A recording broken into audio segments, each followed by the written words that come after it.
Amanda, I recently redid my living room. I'm looking for some finishing touches. I need some pillows and some window treatments, and I need to find some fabric. Okay, so here I've got a really inexpensive solution that's going to tie in beautifully with the paint that you've already picked. So you can take that color that you have chosen for your furniture and you can just get a different shade of it by using the paint to dye the fabric. It seems like it might be hard. It's really not that hard. Really? Yeah, I don't do anything hard. You know that. Okay. So you picked Old Violet, which I just love.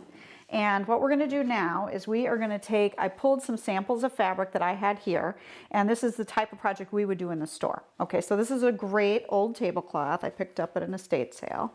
And sometimes we'll find them just with a stain or whatever on them, but they're in pretty decent shape, right?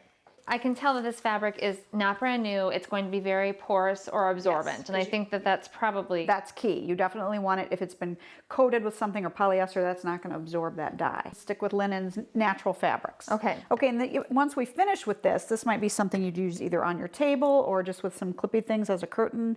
You could make pillow covers out of it. So we're just going to get the fabric. Now what's nice about it, we're going to do about 2 liters of water. Okay, so we've got just a big bucket of normal water. Just tap water, just room temp. Why don't you give me one more up to the 2 liter mark. And then we are going to take our paint, and here's the Old Violet. And the rough estimate is 1 tablespoon of paint per liter of water. Okay, so we have 4 liters in here total. Liters. So we're gonna get 4 of these guys. And I mean, it's not super scientific, you can see. And I'll Perfect. Stir. I know you like it when it doesn't have to be exact. Mom is happy. Shameless plug. Thank you. I love these. Aren't they cute? They're so cute. All right. Now, let's say that you were dyeing this piece and you wanted to do, the same density of color on the whole thing. Okay, then you would just plop it all in here. I'm, in my secret life, a professional tie-dyer. Oh, the things I didn't know about kidding. Happi. If I use some of that same methodology, like fan folding and different things like that, am I going to get those same You sorts of absolutely effects? will. Okay. Yep. You can. So for today, I think we should just dunk the whole thing in. Yep. Start with the mixture that we just did. We're going to wring it out, and then you want to let it dry just in the sun is usually the best idea. If it's winter and you can't get outside, then you want to just maybe put it with something under it to catch the drips, but just let it dry naturally. Once it's dry, take a hot iron or put it in the dryer, and that's what's going to set the color. Got it. And then after that, then you can wash it. Now what I love about this is when you're trying to put a room together and you want your room to obviously not be matchy-matchy, but we're not into that, but at least coordinate. Yeah. This is a great way to use your paint color, maybe used on your walls or maybe used on furniture, and then incorporate it into your fabrics. So we'll take that out. Now if you looked at that and said, no, I want it to have a deeper color, then we would just do it again and add more paint. Got it.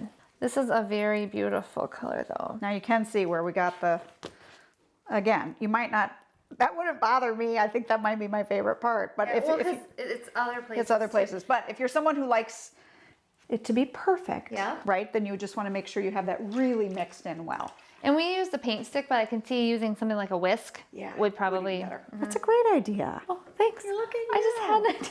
Yes, the student becomes the teacher. I love it. All right. So then we're going to let this air dry. Yep. And then go from there. Okay, so this is a fun idea. I just took an old seat cushion. Wait a minute. Okay. This is a rush seat that someone covered? I never knew you could do that. You can do that. Because they break down and get prickly. Yes, they do. And they're not very comfortable to sit on when that happens. No. So a little piece of foam on top and then covered. And I just use Painter's drop cloth. It's my favorite fabric to use for home decor projects. So I'm just going to tape this off. So you could do it however you wanted to do your design. We're just going to paint just this section with the watered down mixture. Okay? All right. So we've taped part of the seat cover off. Yeah, I mean, you could even do a design. You could get crazy. We're going to start super simple. All right, and this container is our water container, and you've added not that much. Honestly, it's just probably like What is that? half an inch or an inch. Yeah. I don't like to be really exact. Well, me either. It's some of this and some of that. That's right. Okay, so just give that a little stir. Okay. And again, you want to just make sure it's all mixed together well. This is going to be pretty. And what would be fun is to kind of pick if you had a set of 4 chairs, pick 4 different colors. I love that. Work together nicely.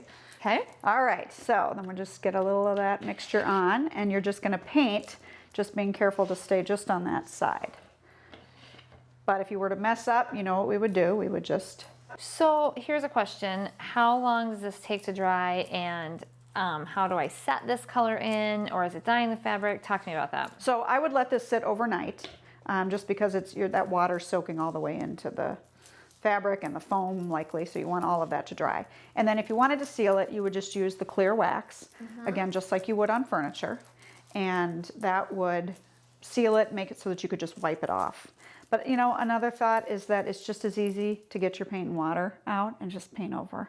Yeah, I don't think that I would actually seal this if I'm not painting this part. right. So I'm just gonna let it dry.